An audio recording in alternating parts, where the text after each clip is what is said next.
Hi, welcome to Holy Women Healing Wales. We invite you to join us on a sacred journey through Ireland and Wales.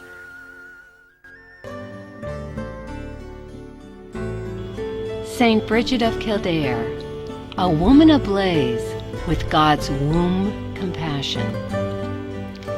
In this program, we share stories and folklore about Saint Brigit of Kildare, an abbess who was a renowned leader in the early Celtic Church, acclaimed for her healing powers, love for creation, hospitality, and compassion. Although there are few historical facts about Saint Brigit, we know that she lived in the 5th century and founded a great community of nuns at Kildare. Some commentators today believe that Saint Brigit of Kildare may have heard confessions, celebrated masses, and ordained clergy. The accounts of Brigit's life from the Book of Lismore provide a portrait of a powerful woman wrapped in the mist of myth and legend. Dolores Whelan, an educator and facilitator from Dundalk, Ireland, believes that Brigit is a threshold woman who reflects the feminine face of divinity. What I think is extraordinary is that over the last about 20 years, the whole energy of Brigit of Faughart is rising. Now, of course, she is also Brigit of Kildare. She's most well known as Brigit of Kildare.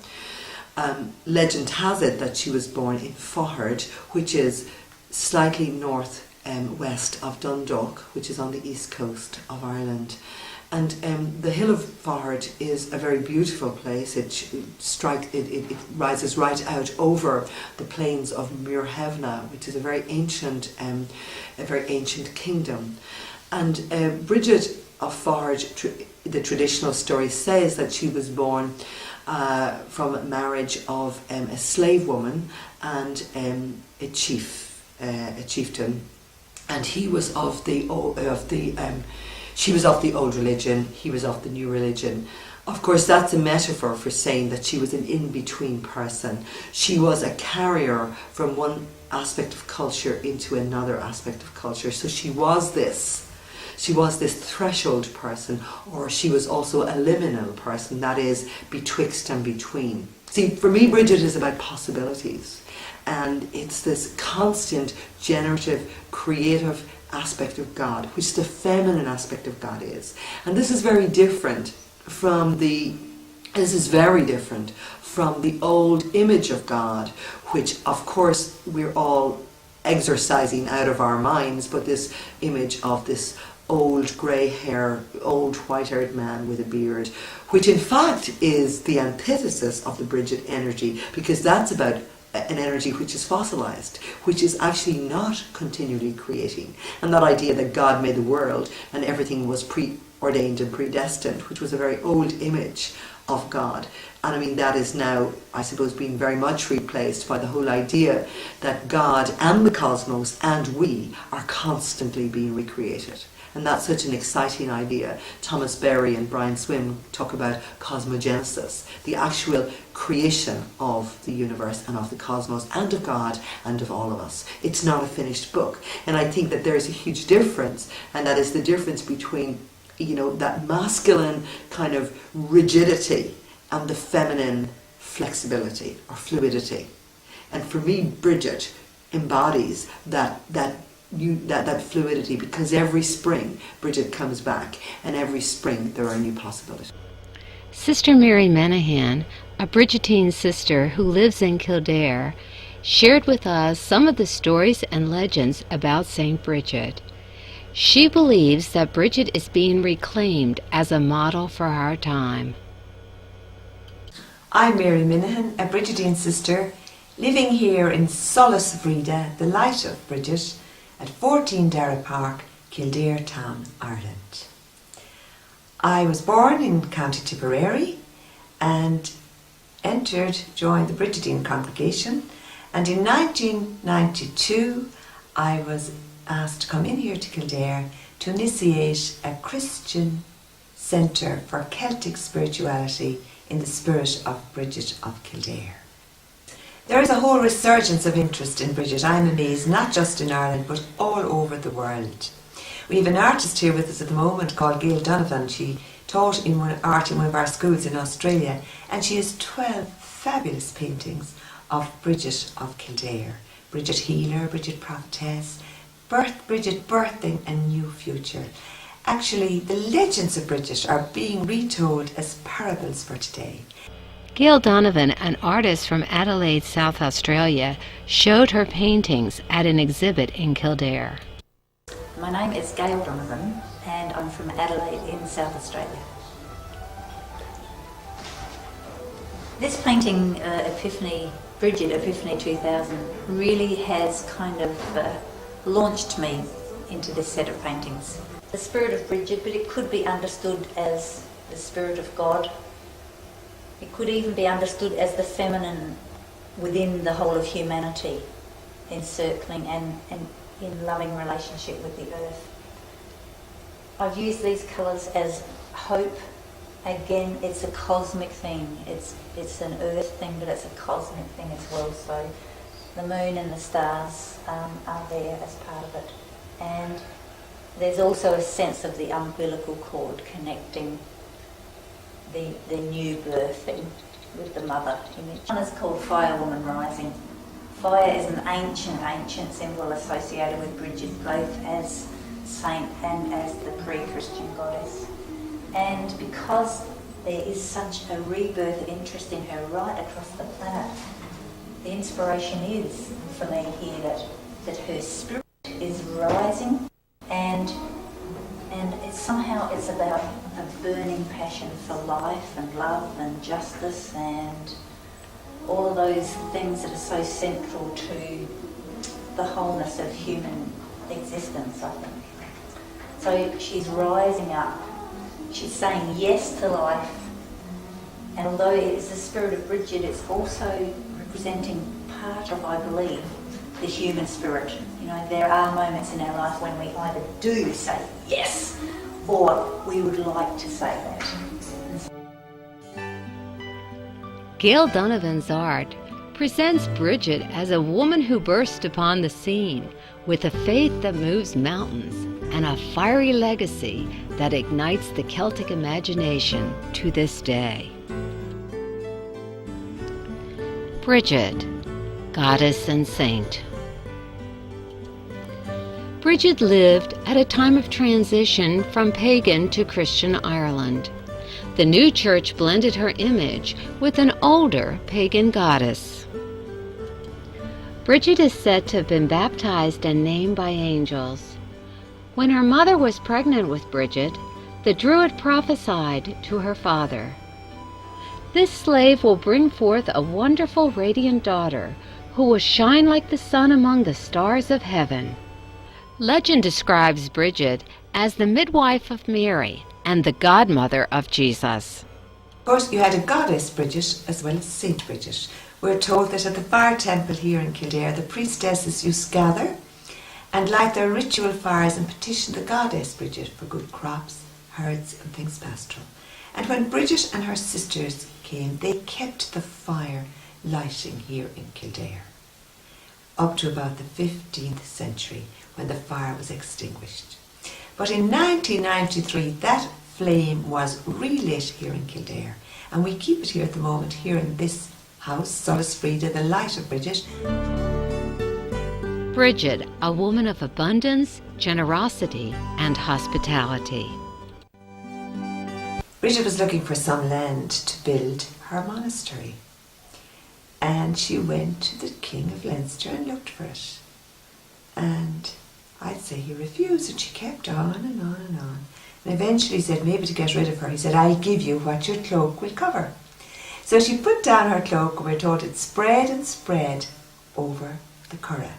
But one gentleman here in Kildare said, well, maybe Mary, she went in for the other 19 sisters, and they all came out with their cloaks, and they put it all, and the men got so tired of them, he might have said, "Oh, take it." One day, Brigit was by the wayside, and this wealthy woman heard she was around, and she brought her a beautiful basket of choice apples.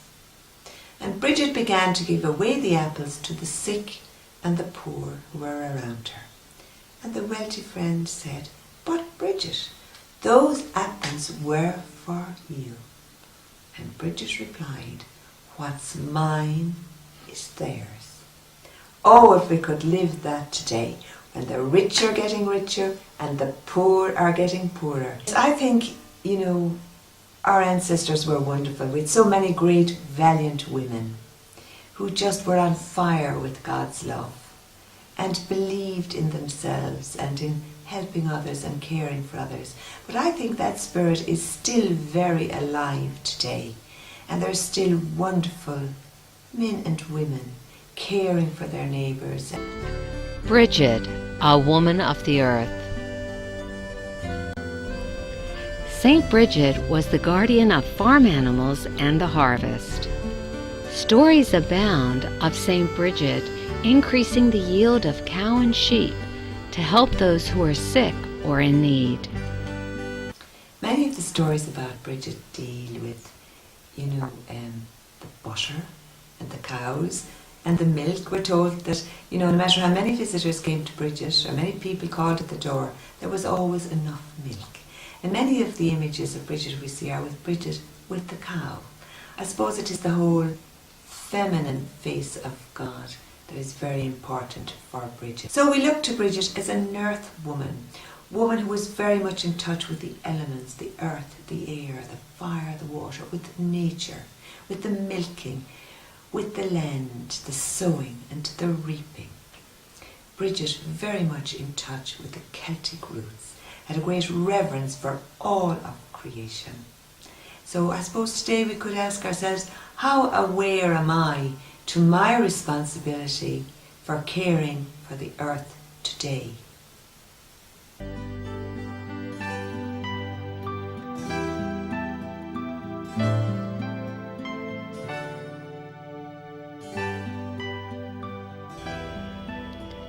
Saint Brigit, a model of equality and partnership.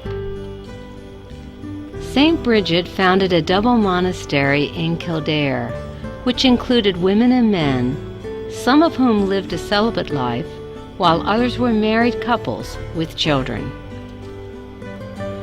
All were referred to as religious, whether married or single, and lived in a Christian community or village, having dedicated their lives to Christ.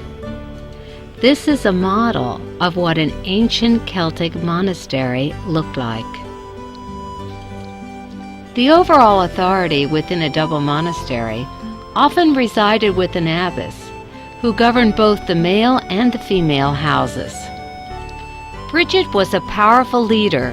She appointed her own bishops and bishops in adjacent lands. Brigit invited Conleth, a hermit from Newbridge, to assist her in Kildare. According to the life of Brigit, written in the 7th century by Cogitosus, Brigit and Conleth governed their church by means of a mutually happy alliance. Some scholars believe that there is evidence of women priests in the Celtic church and of their presiding at Mass. The day that Bridget was professed on Croghan Hill, we're told that there were 8 sisters professed. And Bishop Mel, instead of saying the prayer for profession of sister, said the prayer for consecration of bishop. And Macaulay said, "Mel, why did you do that?" And he said, "I had no control over the words that came from my mouth. It was by the power of the Spirit." So we're told that Bridget was leader here. This was the leading abbacy in all of Ireland. But of course, even though she was a great leader, she knew she couldn't do it alone, and she went over to Newbridge to Great Connell and invited over Conleth, who was a smith craftsman, and they had a double monastery for men and women here in Kildare. I think equality is very important today. Brigit's Holy Wells. Water has always been a sign of healing, birthing, and renewal in the Celtic tradition. In pre-Christian times, wells were identified with the presence of a goddess and were a symbol of the womb of Mother Earth, the source of life. One of St. Bridget's wells in Kildare, called Tobar Breed, is a sacred place where people gather for ritual and reflection on the legacy of St. Bridget, a model for our time. St. Bridget's Wayside Well in Kildare is a spring well. We can contemplate the water gently springing from the earth and open ourselves to the healing, refreshing love of God. St. Bridget's Well at Faughart has been a popular place of pilgrimage for up to 1,000 years. I mean, the rituals around Bridget, the rituals are a celebration of the elements of fire and water. And of course, actually there's the water here on the altar is Bridget's water from the well in Faughart. And when we do the rituals here, we would do a blessing with Bridget's water. And what we do, which is again this whole idea of egalitarian spirituality, is that it's not the priestess or the hostess of the evening who blesses, but each person, I would bless you, you would bless Regina, Regina would bless the next person. So it's this idea that each one of us have the power to bless, and so you bless with the water. And blessing with the water is this whole idea of washing away bless your eyes so that you can see more clearly. Bless your ears so you can hear more clearly. Bless your mouth so you can speak more purely. Bless your hands so you can touch more effectively, more sensitively.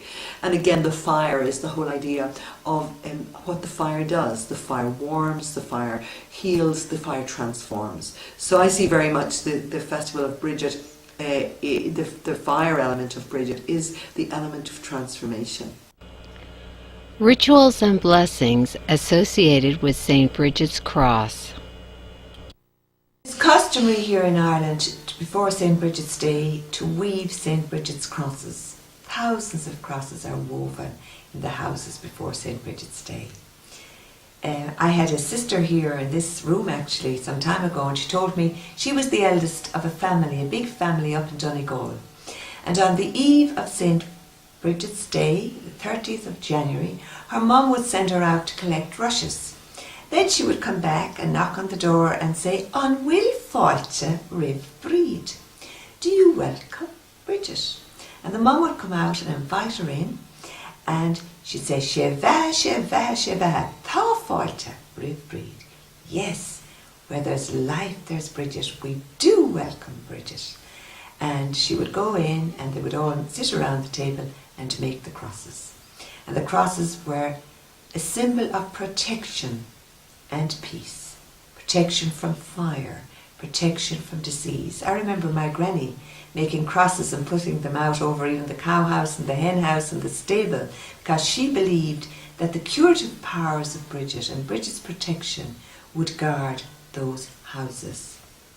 Balo ia orif o saun go lála bríde, o lála bríde go bealtana, o bealtana go lunasa, is o lunasa go saun. God's blessing on you from Halloween to St. Bridget's Day, from Bridget's Day to May Day, from May Day to August, and from August to Halloween. Amen. May Bridget light a fire of compassion and justice in our hearts and show us how to dance the world ablaze with love.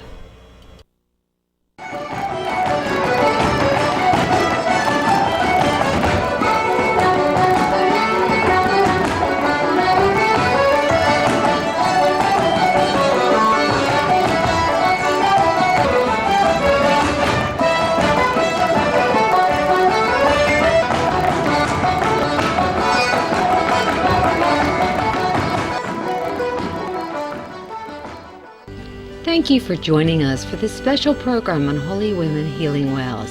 We hope that you'll join us real soon again for more programs on God Talk. God bless you. Prayer to St. Bridget. St. Bridget, you are a woman of compassion. That we may passionately care for the suffering in the world, we pray. God, set our hearts ablaze with love.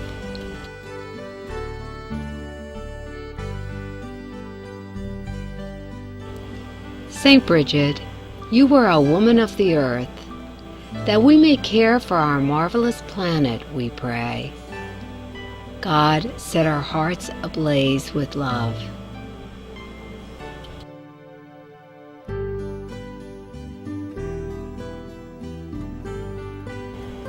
Saint Bridget, you are a leader in the Church, that we may live as equals and partners in our society and churches, we pray. God, set our hearts ablaze with love. Saint Bridget, you are a woman of hospitality and generosity, that we may warmly welcome others and share our resources and talents with people who are in need. God, set our hearts ablaze with love. Questions for reflection and discussion.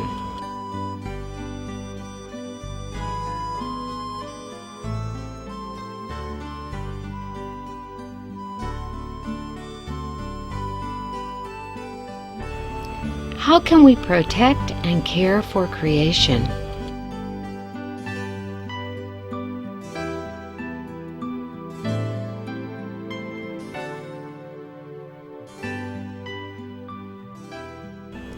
What does it mean to live justly and compassionately in our world today?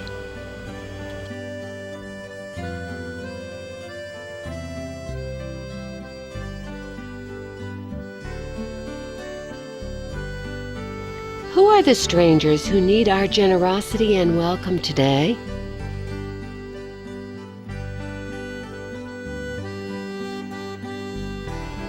How is St. Bridget a model for equality and partnership?